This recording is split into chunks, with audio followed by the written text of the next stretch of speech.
अगर आपने अभी तक मेरी वीडियो लाइक नहीं की तो वीडियो लाइक करें और मेरे चैनल को सब्सक्राइब करें and press the bell icon for new update.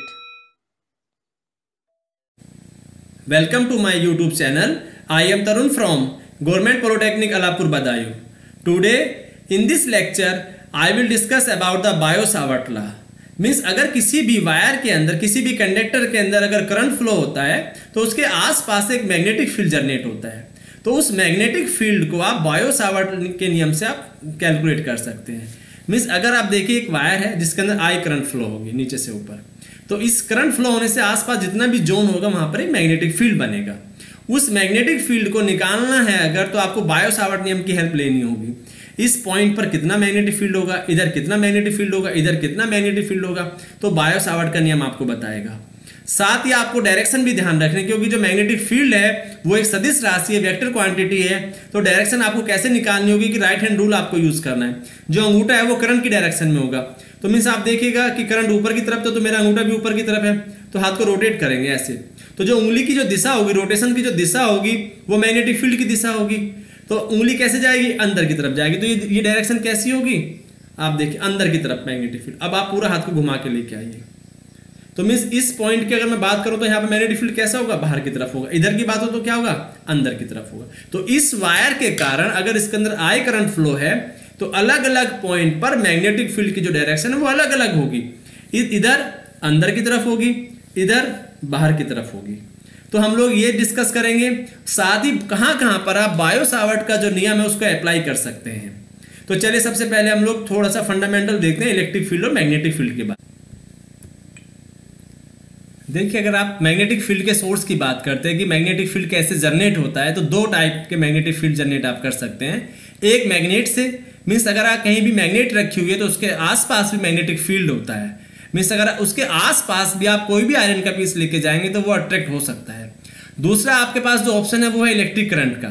Means किसी भी वायर में जब आप करंट फ्लो कराएंगे तो वहां से भी आप मैग्नेटिक फील्ड ले सकते हैं। तो यहां पर हम लोग जो डिस्कस करेंगे वो मैग्नेटिक जो फील्ड जो जनरेट हुआ है वो इलेक्ट्रिक करंट से जनरेट हुआ है। मैग्नेटिक पोल का हम लोग स्टडी नहीं करेंगे। तो अब देखते हैं कि जो इलेक्ट्रिक फील्ड है, ये जो मैग्नेटिक फील्ड है, उनमें क्या समानताएं हैं। सबसे पहले हम लोग थोड़ी सी नजर उस पर डालते हैं कि अगर आपको मैग्नेटिक फील्ड निकालना है किसी भी वायर के अंदर जब करंट फ्लो होता है तो दो तरीके आपके पास है। पहला बायो-सावर्ट का नियम, दूसरा एम्पियर लॉ। बायो-सावर्ट का जो नियम है वो आप क्या करते हैं, सिंपल इंटीग्रेशंस कर लेते हैं। आप इंटीग्रेट कहां से कहां तक जो लेंथ है उसके अकॉर्डिंग आप उसको सॉल्व कर सकते हैं। बट जो एम्पियर जो लॉ है उसमें हम देखते हैं कितनी करंट इनक्लोज की गई है। एक लूप बनाएंगे एम्पियर लूप, उसके अंदर देखते हैं कितनी करंट है, उसके आधार पे आप लोग इलेक्ट्रिक जो फील्ड है, जो मैग्नेटिक जो फील्ड है उसको आप कैलकुलेट कर सकते हैं। तो सेम एग्जांपल को आप दो तरीके से कर सकते हैं, ये तो आप बायो-सावर्ट का नियम अप्लाई करें या आप एम्पियर लॉ अप्लाई करें। तो ये जो नियम थे ये इलेक्ट्रिक फील्ड के अंदर भी थे, वहां पर कूलॉम्स लॉ काम करता है और वहां पर एक नियम था गोस का नियम। तो यहां पर गोस के नियम के स्थान पर एम्पियर का नियम है और बायो-सावर्ट का जो नियम है वो कूलॉम्स लॉ के अगेंस्ट है, क्योंकि इलेक्ट्रिक फील्ड और मैग्नेटिक फील्ड में बहुत सारी चीजें समान हैं। तो इसीलिए हम लोगों को बार बार इलेक्ट्रिक फील्ड भी ध्यान रखना पड़ता है कि जो इलेक्ट्रिक फील्ड में क्या आता है और मैग्नेटिक फील्ड में क्या है। तो कुछ समानताएं हम लोग देख लेते हैं एक बार कि अगर कूलॉम्स लॉ की बात करते हैं, अगर आपको इलेक्ट्रिक फील्ड निकालना है, कहीं पर ई निकालना था तो आपको क्या करना होता था, एफ बराबर क्यू ई लिखना होता था। फॉर्मूला था एफ बराबर क्यू ई। तो एफ बराबर क्यू ई निकालने से क्या होता था, आप फिर वहां पर निकालते थे कूलॉम्स लॉ एफ बराबर 1/4πε Q1 Q2 upon are square, तो आप ई निकलता था। यहां पर क्या होगा, अगर आपको बी निकालना है तो बी निकालने के लिए आपको क्या करना पड़ेगा, बायो-सावर्ट का लॉ यूज करना पड़ेगा, क्योंकि ई क्या इलेक्ट्रिक फील्ड है, बी क्या मैग्नेटिक फील्ड है। तो मीन्स जो कूलॉम्स लॉ है वहां पर कूलॉम्स लॉ किसके लिए काम आता है, ई निकालने के लिए। यहां पर जो बायो-सावर्ट का जो नियम है वो क्या करेगा, वो बी निकालने की हेल्प करता है। तो सेम कॉन्सेप्ट है इलेक्ट्रिक फील्ड वाला और मैग्नेटिक फील्ड का। अब हम बात करते हैं इससे पहले कि फोर्स की बात करते हैं। मैग्नेटिक फील्ड में जो फोर्स लगता है एफ और इलेक्ट्रिक फील्ड में जो फोर्स लगता है, दो अलग अलग फोर्स पढ़ते हैं। एफ ई पढ़ लेते हैं, मीन्स इलेक्ट्रिक फील्ड वाला है, और हम एफ एम पढ़ लेते हैं। तो देखते हैं क्या समानता है। यहाँ पर तो क्यू ई है। एक ट्रिक मैं आपको बता रहा हूँ, उस ट्रिक से आप थोड़ा सा याद रखेंगे। और यहाँ पर दो फॉर्मूले मैंने आपको बताया, क्यू वी और बी साइन थीटा, ये फॉर्मूला है q v B sine theta. एक फॉर्मूला और भी है यहाँ पर है आई बी एल, बी और एल साइन थीटा। तो ये फॉर्मूले, दो अलग अलग फॉर्मूले जो मैग्नेटिक फील्ड में काम करते हैं। तो आप ये अलग रख लेते हैं हम इनको, और इसको अलग रख लेते हैं। तो अब आप देख रहे हैं इसमें क्या समानता है। मीन्स जो एक लाइन में यहाँ पर बना देता हूँ, ये ई के लिए बना लेते हैं और ये बी के लिए बना लेते हैं। चलिए, तो बी ई में क्या होगा, ई में तो क्यू है यहाँ पर, ई और बी हमेशा सेम रहेगा। और यहाँ पे क्यू के स्थान पे क्या है, क्यू भी है और वी भी है और साइन थीटा, ये चीजें हैं। मतलब मीन्स इलेक्ट्रिक फील्ड में क्या है, सिर्फ क्यू है, और मैग्नेटिक फील्ड में क्यू के स्थान पर तीन चीजें हैं, क्यू वी और साइन थीटा।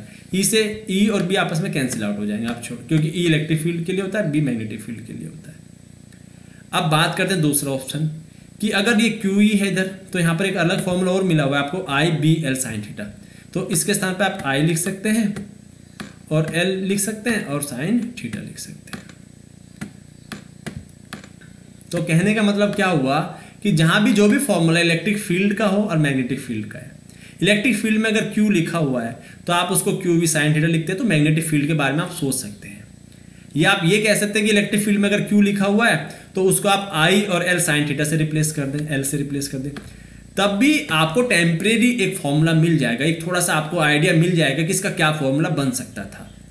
मतलब कोई स्पेसिफिक नहीं है, एक ट्रिक है जिससे बच्चे आसानी से याद रख सकते हैं कि जहां वहां पर तो सिर्फ क्यू है इलेक्ट्रिक फील्ड के अंदर, मैग्नेटिक फील्ड में क्यू के स्थान पर क्या होगा, क्यू भी होगा, वी होगा और साइन थीटा होगा। वी इसीलिए होगा क्योंकि यहाँ पे चार्ज हमेशा मूव करता है। अगर वहां पर क्यू है तो यहाँ पे आप करंट की अगर बात करें तो वहां पे आई लिख सकते हैं और एल लिख सकते हैं, तो साइन थीटा लिख सकते हैं। तो ये चीजें हैं और ये आपको अभी ध्यान भी रखनी होगी। जो अगला एग्जाम्पल होगा तो उसमें आपके काम भी आएगी। तो मैं इसको अभी रफ नहीं कर रहा हूँ, इतना सा रफ करते हैं सिर्फ, तो क्योंकि अब जब फॉर्मूला समझना होगा आपको तो उससे वो क्लियर हो जाएगा कि इलेक्ट्रिक फील्ड और मैग्नेटिक। इलेक्ट्रिक फील्ड में मीन्स जो चार्ज से आएगा स्टैटिक चार्ज से, और ये आएगा मूवमेंट जब कोई चार्ज मूव करता है। तो आप देखिए यहाँ पर एक फॉर्मूला E बराबर लिखा 1/4 Q अपॉन R स्क्वायर, ई के लिए है। तो बी के लिए क्या फॉर्मूला बनेगा आप देखिएगा।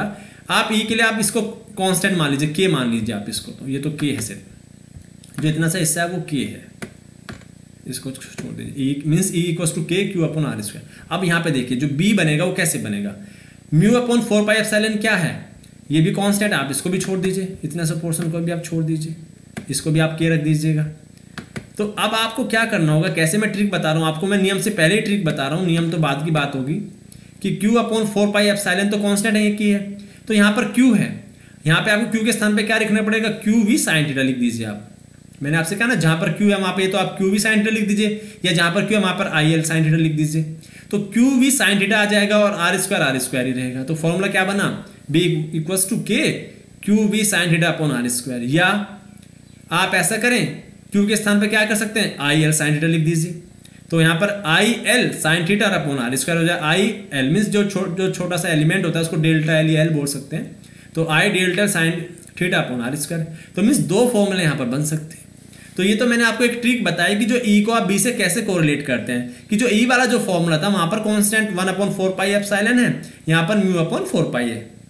तो दोनों कांस्टेंट को अलग रख लीजिए, क्यू को आप तो क्यू वी साइन थीटा से रिप्लेस कर दो या आई एल साइन थीटा से रिप्लेस कर दो। तो एक छोटी सी ट्रिक है जिस ट्रिक से आप इस नियम को ध्यान रख सकते हैं। अब हम बात करते हैं मेन जो बायो सावर्ट का जो लॉ है वो क्या कहता है। यहाँ से आपको थोड़ा सा क्लियर हुआ होगा क्यू वी आपस में क्या लिंक है आपस में।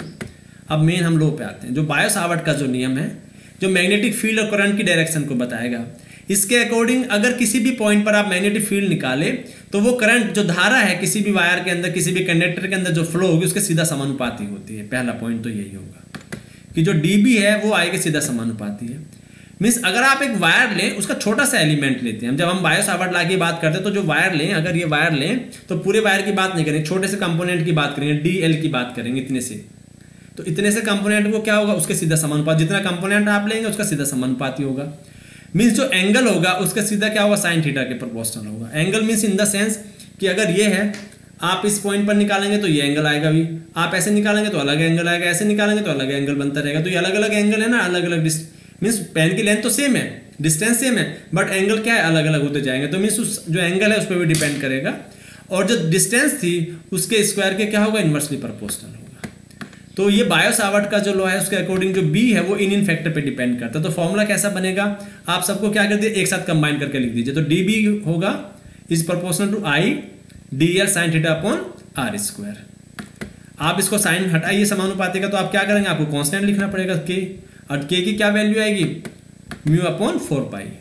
तो म्यू की जो वैल्यू है वो ये 4 पाई इंटू 10⁻⁻7 होती है।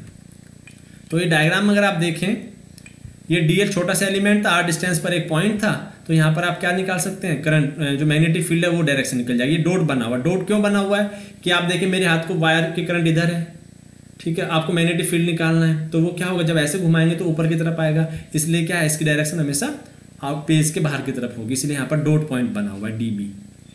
तो ये बायो-सावर्ट नियम का एक छोटा सा स्टेटमेंट था। डी बी इक्वल टू क्या जाएगा, K I d L sine theta upon are square. तो सेम है वहां पर भी, वहां पर क्यू अपॉन आर स्क्वायर लिखते, तो क्यू के स्थान पर आपको क्या लिखना पड़ेगा, आई डी एल साइन थीटा। तो आप याद रख सकते हैं कि अगर आपको ई का फॉर्मूला याद है तो बी के बारे में आप सोच सकते हैं। अब आप देखिए एक वायर है, सेम मैं ये एग्जांपल में दोबारा से रिपीट करता हूँ। इस एग्जांपल में अगर आप इधर निकालेंगे तो ये अंदर की तरफ होगा, अगर करंट की डायरेक्शन ऊपर की तरफ है, अगर आप इधर निकालेंगे तो वो बाहर की तरफ, क्योंकि आपका हाथ ऐसे घूम के आ जाएगा। तो एक वायर में जब करंट फ्लो होगी, डिस्टेंस सेम है, बट राइट हैंड साइड में डायरेक्शन अलग होगी, लेफ्ट हैंड साइड में डायरेक्शन अलग होगी, क्योंकि जो मैग्नेटिक फील्ड है वो कैसी क्वांटिटी है, वेक्टर क्वांटिटी है। अब हम बात करते हैं कि कौन कौन से एग्जाम्पल्स हैं जो बायो-सावर्ट लॉ की हेल्प से आप क्या कर सकते हैं, कैलकुलेट कर सकते हैं किसी भी मैग्नेटिक फील्ड को। सबसे पहले तो यही होगा कि एक वायर आप लें, ये वायर है, ये इनफाइनाइट लेंथ का भी हो सकता है। किसी पॉइंट पर आप अगर मैग्नेटिक फील्ड निकालें तो आपको इस नियम की हेल्प आपको लेनी पड़ेगी। पहले क्वेश्चन इनफाइनाइट का है या एक सर्टेन डिस्टेंस का वायर अगर है, आपको यहां निकालना है। दूसरा, अगर आपके पास दो वायर है, अगर एक वायर ये है एक वायर ये है, दोनों में अगर करंट फ्लो हो तो वो एक दूसरे पर कितना फोर्स लगाते हैं, तो ये आपको इसी हेल्प से करना होगा, बायो-सावर्ट के नियम से करना पड़ेगा। तीसरा और जो फोर्थ है वो दोनों आपस में इंटरलिंक है, आपको ध्यान से समझना होगा। ये मैग्नेटिक कॉइल है, वायर की कॉइल बनी हुई है, ऐसे दो इधर से वायर करंट जाएगी, ऐसे वापस आ जाएगी, कॉइल बनी है। इसमें अगर आपको सेंटर पे निकालना है, यहाँ पर निकालना जहाँ मैंने उंगली रखी है बिल्कुल सेंटर में, तो भी आपको बायो-सावर्ट लॉ की हेल्प लेनी पड़ेगी। अगर ये कॉइल ऐसी रखी है और आप चाहते हैं यहाँ पर निकालना, मीन्स ऐसे निकालें, साहब हम तो यहाँ चाहते हैं निकालना इस पॉइंट पर जहाँ मैंने उंगली रखी हुई, तब भी आपको क्या करना होगा, बायो-सावर्ट का जो लॉ है उसकी हेल्प आपको लेनी पड़ेगी। एक कॉइल बनी हुई है, एन कॉइल होगी तो आप एन से मल्टीप्लाई कर दो। तो 4 एप्लीकेशन है बायो-सावर्ट के। एक सिंपल वायर के लिए इनफाइनाइट या फाइनाइट लेंथ का हो सकता है, 2 वायर के बीच फोर्स का, तीसरा एक कॉइल बनी हुई है उसमें सेंटर पे कितना होगा, छोटी आर के लिए कितना होगा, वो भी आप इसी में कंसीडर कर सकते हैं, और इस कॉइल से इतने डिस्टेंस पर इस पॉइंट पर जो मैग्नेटिक फील्ड होगा वो कितना होगा। तो ये सारे पॉइंट्स आपको क्या होंगे, बायो-सावर्ट लॉ से ही क्लियर हो जाएंगे। तो इसका जो नेक्स्ट लेक्चर होगा उस लेक्चर में ये सारे एप्लीकेशन में डिस्कस करूंगा यहाँ पर। तो इस कॉइल का भी जो एग्जांपल आएगा वो तभी आएगा कि कहाँ पर डायरेक्शंस आएगी, किस टाइप की आएगी, कि इधर से करंट फ्लो होगा तो जो मैग्नेटिक फील्ड होगा वो बाहर की तरफ कैसे होगा। तो ये इस जो लेक्चर की जो सेकंड, इस सीरीज में जो सेकंड लेक्चर आएगा उस लेक्चर में हम लोग यही एप्लीकेशन को डिस्कस करेंगे। तो चलिए, आप लोगों को ये लेक्चर अगर पसंद आया होगा तो आप मेरे चैनल को सब्सक्राइब करें, और अगर बायो-सावर्ट लॉ से रिलेटेड कोई भी क्वेश्चन अगर है तो आप कमेंट बॉक्स में पूछ सकते हैं। Thank you.